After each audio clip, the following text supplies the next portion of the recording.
It has been an eventful day, and I'm not even sure where to begin. I've talked about before that I pretty much had a feeling that Tessie had autism from the beginning, from the time she was really, really small, even when she was a newborn in the hospital and she just couldn't settle down. And I mean, of course, I had these suspicions because Maggie has autism. Just knowing specific signs that Maggie had that were unique to Maggie, that also seemed to be pretty unique to Tessie, or I guess not pretty unique, since they seemed to be unique to both of our girls. When she was about a month old, the therapists that were in the house for James, because James was getting some physical therapy because he was a really, really floppy baby, and had some physical developmental delays, noticed that reacting to sound at all. She wasn't tracking things with her eyes. She wasn't looking at us. She was pretty much just laying there all the time. And they started some developmental evaluations. And by the time she was 3 months old, she was in early intervention therapy. So she has been in therapy pretty much weekly since she was 3 months old. And her delay has gone. In the beginning, it was 20%. And the last time it was 40%. Which was hard because it's like, even with therapy, it was getting bigger and growing. The thing is, to take the ADOS, the diagnostic test for autism, she needed to be 18 months old. And to qualify to start the autism therapies, she needed to be 18 months old.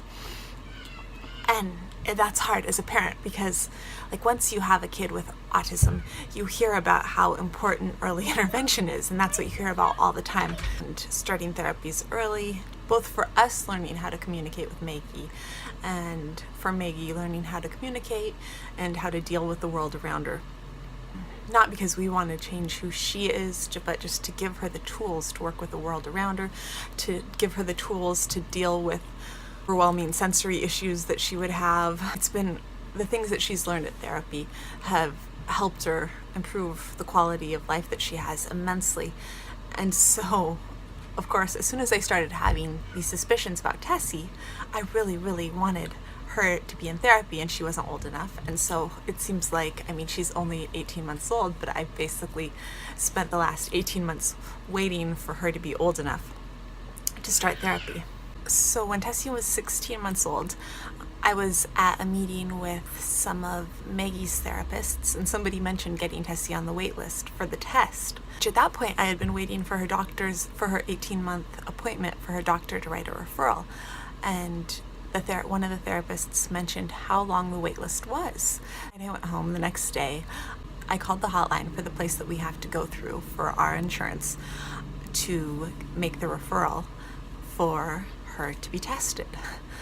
And they made an appointment for me, and the appointment was for August 8th, 2018. So this is October. We're looking at October, the end of October. It was the end of October. So basically November, December, plus all the way to August. So almost 10 months. She was going to be over to, I mean, I felt like I'd done everything right. I'd gotten her in early intervention.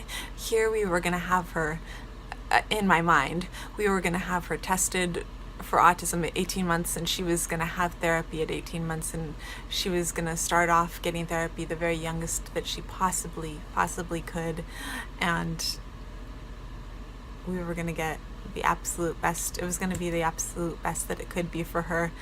And that was just crushed, like all at once. It was crushed. And I mean, up until that time, I had been enrolling her in autism studies and every therapy that we could, basically. Just basically trying to do the best that we could with what we had. So I got the referral from her doctor that I needed to go along with the appointment that I had made without him.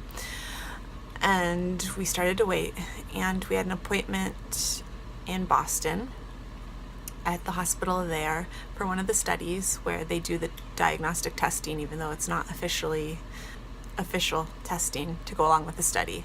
And that was a little bit complicated because our flight got canceled once for the storm that was in Boston on the 6th of January, which was when we were supposed to be there, and our second flight got canceled, and then we were supposed to be there on the 13th, which we rescheduled for.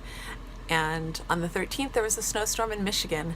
We woke up, and what I woke up to that morning when we were supposed to be flying out was a text that Maggie's school had been canceled. And I got up and took a shower and got out of the shower and said to Paul, let's put the kids in the car and go. And thankfully by then I didn't have to call and get anyone out of school because all of the schools had been canceled, all the therapies had been canceled, everything was canceled. We packed for 5 kids in less than an hour, packed up the van, and drove all the way to Boston and from Michigan. And in 17 hours we were there. And Tessie had her testing. So this leads me up to today. This morning I got a phone call, and the phone call said they had earlier appointments that were for the kids that were supposed to have intake evaluations for autism this summer. And I said, I will take the first one you have. I'll take it. We'll take it. It doesn't matter what it is. And she goes, wait, I have to tell you what we're doing. It's like, I've done this before. I'll take the first one. And so she backed up and she told me everything I would need to bring, and that how long it was going to be, 3 hours, and it would be from 1 to 4 I would need to block off. And I was like, okay. And she said the next one I have is on the 5th of February, which is a week from today. And I was like, okay, at 1 o'clock I'll be there. The 5th of February I will be there. She's like, and you'll have to have her there. You can do that. And I was like, and with a stack of papers that I have to bring with me. And absolutely I can be there. Oh my gosh. My flight got canceled and I was ready to go to Boston. An hour later with 5 kids, I can be at this office half an hour from our house. Absolutely. To get her tested for autism. And it was really, really good that call came today, because this afternoon, the test results from Boston came in, and I got my unofficial copy of the developmental assessment. And I have it right here. Let's see.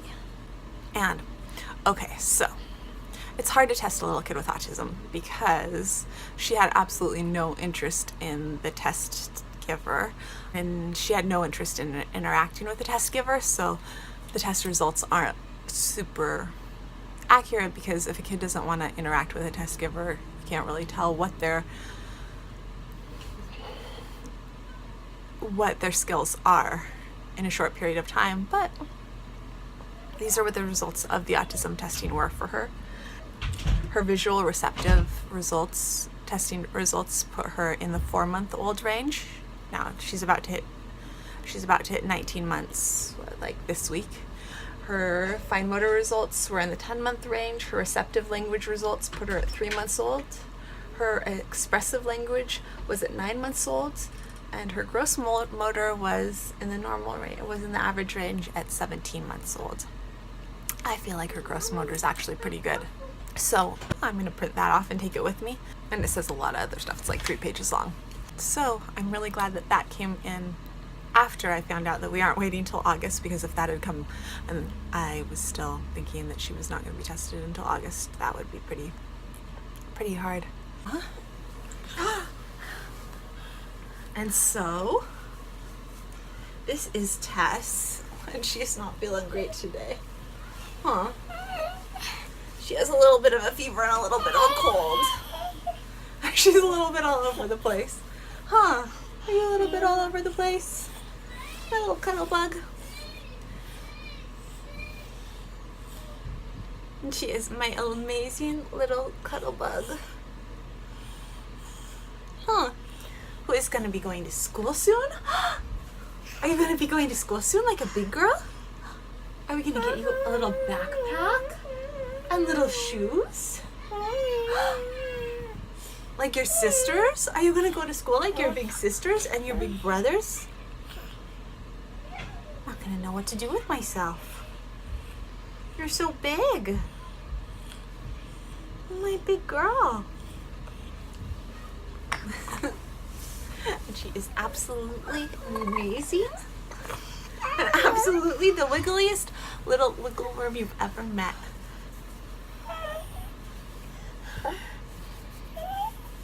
And so now the wait begins again.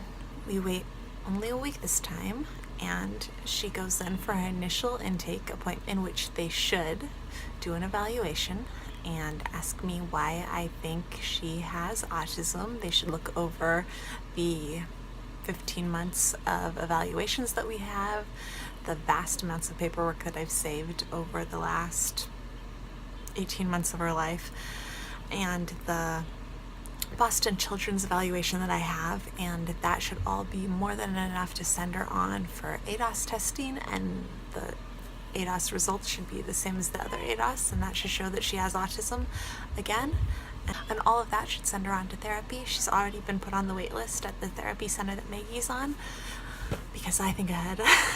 Actually, because Maggie has wonderful therapists that have known that I have been impatient to do whatever I can to get her in as quickly as possible. So she's on that wait list, and we'll know more soon. And I will keep you posted. Yeah, it's really hard to wait, but it seems like the waiting, most of the waiting, the really hard waiting, the waiting that went on for months and months and months and felt like it was never going to end. The waiting where all of the people around me had to listen to me like think about this out loud for the last 15 months seems like it is finally coming to an end, and we will have more answers soon. We have some answers. We'll have more answers soon. Very soon.